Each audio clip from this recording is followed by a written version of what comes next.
Welcome back, everybody. Ready for another deep dive? Today, it's all about something super fundamental to ABA, ratio schedules of reinforcement. I'm sure you've all noticed how some rewards, work like magic, and others, well, not so much. Or how some behaviors are just, impossible to break. Ever wonder why? It really often comes down to ratio schedules, yeah. I was hoping we could unpack that a bit today. Absolutely. Understanding these schedules is key for changing behavior effectively. In ABA, that's what we're always trying to do, right? Increase those desirable behaviors and decrease the not-so-helpful ones. Right, makes sense. So let's back up for a sec. What exactly are these ratio schedules of reinforcement? Basically, it's about how many times a behavior happens before you give reinforcement.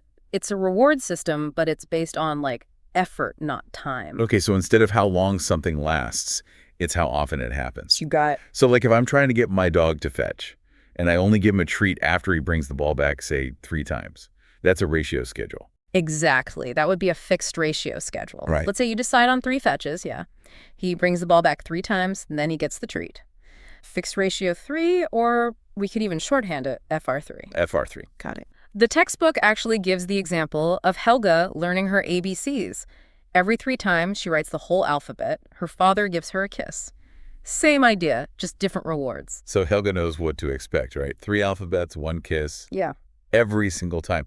But what about when things are a little less predictable? That's where we get into variable ratio schedules. Yeah. The number of responses for reinforcement, it changes, but it changes around an average. Okay, I'm following. Imagine someone in sales. They might close a deal every 5 calls, on average, but, sometimes it's the 3rd call, sometimes it's the 7th. It's not a fixed number. So it's like those slot machines at the casino. Exactly. You never know exactly when you'll hit the jackpot, but you keep pulling that lever because the possibility. Exactly. That unpredictability can be super motivating, keeps you hooked. But, and there's always a but, we have to be really careful about something called ratio strain. Ratio strain. Okay, this sounds a bit ominous. What is that? Well, imagine asking someone to run a marathon on their first day of training. They'd probably give up. It's the same idea here. If you increase the ratio requirement too quickly or make it too high right off the bat, it can backfire. So instead of more of the behavior we want, we could actually see less of it. They get frustrated, avoid it, maybe even give up completely. Exactly. Like in the book, they talk about a kid learning math facts. If they're used to getting praise for every problem they get right, and you suddenly expect them to solve 10 in a row perfectly before any praise, well, that could lead to some serious frustration. Makes sense. Finding that sweet spot is crucial. It really is. You want to challenge them, yeah, but you don't want to overwhelm them. It's a delicate balance. That's like a dance. So we've talked about fixed and variable ratio schedules, but I know there are more, right? What about those? You're right, there are. There's also differential reinforcement of high rates, or DRH, and differential reinforcement of diminishing rates, DRD. These are all about shaping how fast a behavior happens. DRH, so that's when you want the behavior to happen more often, faster. Like a kid participating more in class. And DRD would be to slow things down. Maybe if a child calls out answers without raising their hand. You got it. But we'll get into all that in the next part. The main takeaway for now. Ratio schedules can be incredibly powerful, but you have to use them carefully and ethically. Always think about the individual and be on the lookout for ratio strain. This is great stuff, but it feels a bit theoretical. Can you give us some real-world examples? Besides the slot machines, of course. You got it. Think of loyalty programs. You earn points for every purchase. Or piece rate work, where you get paid for how much you produce, not how long you work. Wow, ratio schedules are everywhere. So we're basically all operating on some kind of reinforcement schedule, whether we know it or not. And I guess knowing this, can we use those same principles to help ourselves? Absolutely. Understanding how ratio schedules work can help you achieve your own goals too. Say you're learning a new language. You could set up your own reward system. Give yourself a treat after a certain number of study sessions. So we can all be a little bit of an ABA expert in our own lives. Exactly. It's all about using these principles to make positive changes. It's amazing how much this stuff influences our everyday lives. And I really like the idea that we can actually use these principles to help ourselves achieve goals too. Exactly. That's one of the great things about ABA, right? It helps us understand behavior, not just in our clients, but in everyone, including ourselves. So before we get to those other types of ratio schedules, the DRH and DRD you mentioned, I think it would be helpful to break down the pros and cons of these schedules. What are the advantages and disadvantages? For ABA professionals who are actually using these with clients, Let's start with the advantages. One of the biggest ones is that ratio schedules tend to produce really high rates of responding, especially compared to interval schedules, which we'll talk about later. Because the reinforcement is tied directly to how many times the behavior happens. Right. So it's like the more you do, the more you get. Exactly. And that can be incredibly motivating, especially when we're trying to increase a behavior, like, say, completing homework or practicing a musical instrument. So if you want to see a lot of action, ratio schedules are the way to go. They can be, yeah. But like anything else, there are downsides. We've already talked about ratio strain, and that's a big one. Right. You can't push people too hard or too fast. It's like you can lead a horse to water, but you can't make it drink. Perfect analogy. We can set up the reinforcement, but if the person feels overwhelmed, it's not going to work. So it's about finding that sweet spot, challenge and support, you know? Absolutely. Now, another potential downside, especially with fixed ratio schedules, is that they can sometimes create this pattern of responding that feels, I don't know, kind of robotic. People get so focused on getting the reinforcement that they lose sight of, like, the actual activity itself. So it's all about the reward and not the journey. Like you're just going through the motions to get that next punch on your coffee cart. Exactly. And that's fine sometimes, but it's not great if we're looking for long-term change. Right. Like if you're only practicing piano to get a candy bar, you might not learn to actually love playing. Right. It's important to think about the bigger picture. And, ethical considerations are always important in ABA. We need to make sure these schedules are being used responsibly, not in a way that feels coercive or manipulative. For sure. It should be about collaboration, not control. Exactly. And that's why data collection is so crucial. We need to track progress, see what's working and what's not, adjust things as we go. So basically, we're being detectives, looking for clues and adjusting our strategies. Love that analogy. Okay. Before we move on to interval schedules, how about some real-world examples of ratio schedules in action? Besides those coffee cards, how are ABA professionals actually using these to help people? Yeah, I was wondering about that. Give us some examples. Well, there's a study where they worked with students who were having trouble finishing schoolwork.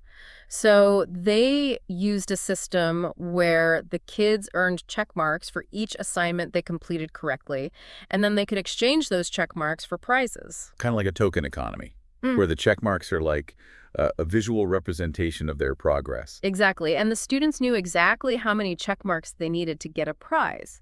So it gave them a clear goal, something to work towards. That makes sense. Especially for kids who need that, like, visual reminder. It takes this abstract concept of ratio schedules and makes it, like, really concrete. Exactly. And it worked. The researchers found that this system was super effective in increasing on-task behavior and improving academic performance. That's great to hear. Any other examples? Sure. Ratio schedules are also frequently used with folks on the autism spectrum. A therapist might use a fixed ratio schedule to teach a child to request things using a picture exchange system, for example. The child might need to present 3 pictures correctly before they get the item they want. Show me 3 pictures, and then you get the toy. Exactly.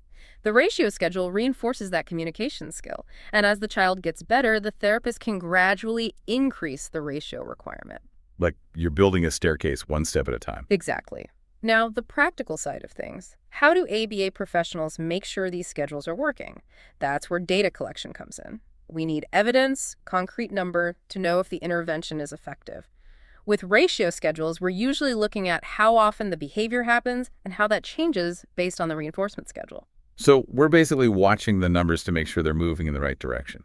Exactly, and we're looking for patterns. Like if we see a sudden drop in responding, that could be a sign of ratio strain, and we need to adjust. Maybe reduce the ratio or give reinforcement more often. Like we're constantly analyzing, adapting. We're not just sticking to a rigid plan, right? Exactly. We're being flexible, responding to the individual's needs. Okay, I know we've focused a lot on ratio schedules, but I'm curious about those interval schedules you mentioned. How are they different? And when might you choose one over the other? Great question. That's a perfect transition to the next part of our deep dive.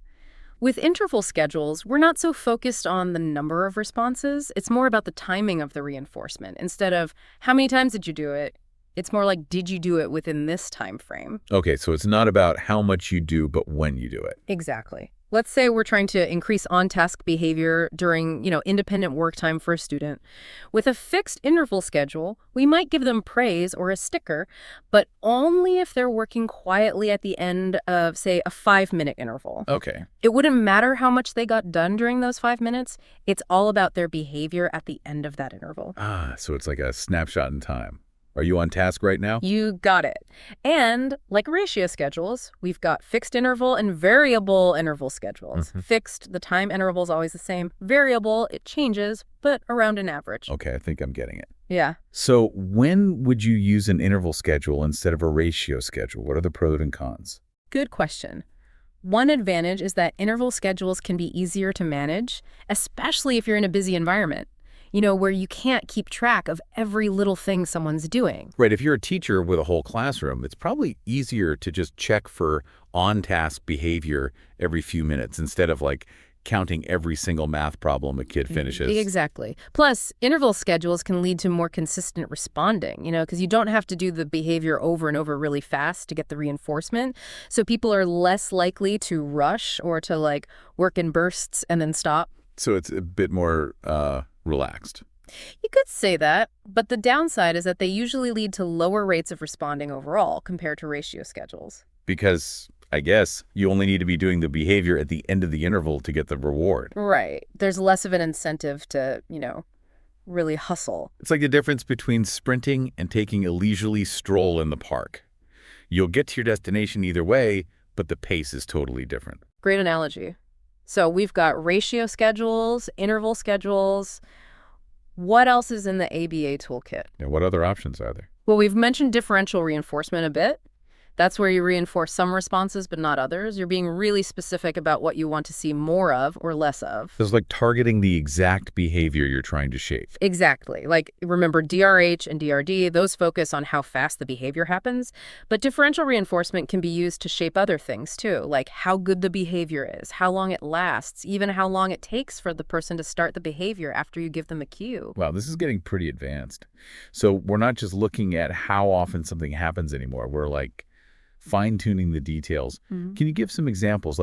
How would you actually use differential reinforcement to shape those other aspects of behavior? Sure. Let's say you're working with a kid who has really messy handwriting. Instead of just praising any writing, you might specifically praise the letters that are formed neatly, spaced correctly. So you're giving feedback that's super targeted. Exactly. And you can use it to make behaviors last longer. If a student has trouble staying seated, you could reinforce them for sitting longer and longer each time. Like marathon training, but for sitting still. Exactly. Or let's say a child takes forever to respond when you give them an instruction. You can use differential reinforcement to encourage faster responses. Give them praise or a reward only if they respond quickly. So it's about making them a little bit more responsive. Precisely. And the key, like always, is consistency. Be clear about what you're reinforcing and slowly increase your expectations as the person progresses. This has been so helpful. It seems like there are a lot of different reinforcement strategies, and it's about choosing the right one for the situation. Exactly. It all depends on the individual and what they need. And remember, reinforcement is only part of the picture. We also have to think about what happens before and after the behavior, That helps us understand why the behavior is happening in the first place. It's like we're solving a puzzle. We got to find all the pieces to really understand what's going on and how to help. I like that. So as we wrap up our deep dive into reinforcement, think about how these same principles work in your own life. What motivates you? What rewards keep you going? How do the consequences of your actions, good or bad, affect how you behave? It's like we're all little behavior analysts running our own experiments every day. That's a great way to put it. The more you understand these principles, the better you can use them to achieve your goals and, live a better life. I love that.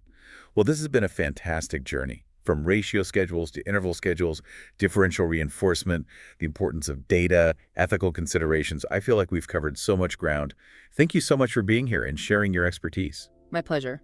And to our listeners, thank you for joining us on this deep dive. We hope you learned something new and interesting today. Until next time, keep exploring and keep learning.